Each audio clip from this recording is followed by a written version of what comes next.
আমরা চলে আসছি চর আব্দুল্লাহ। প্রায় দীর্ঘ 1 থেকে 1.5 ঘন্টা অভিযান শেষে চর আব্দুল্লাহ চলে আসলাম। সবাই নামছে নৌকা থেকে, চর আব্দুল্লাহ নামছে সবাই।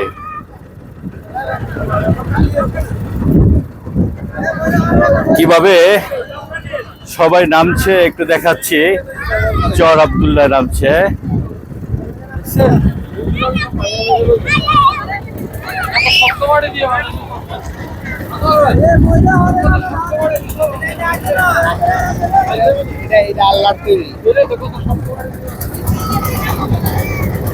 দুঃসাহসিক অভিযান। হ্যাঁ, ভেরি গুড। আমাদের রতন মজুমদার।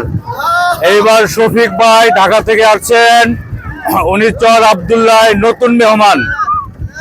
এবার নাসির ভাই, আল্লাহই জানে হুজুর মানুষ কিভাবে লাভ দেয় বা ফাল দিব বলতে পারতেছি না।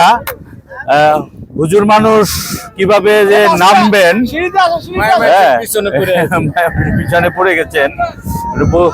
যাই হোক, দেখি আমাদের হুজুর কিভাবে নামেন। আমাদের সফর সঙ্গী হুজুর নেমে গেছেন নাসির ভাই। আমরা এভাবেই চর আলেকজান্ডার থেকে দীর্ঘ পথ অতিক্রম করে চর আব্দুল্লাহ এসে পৌঁছালাম।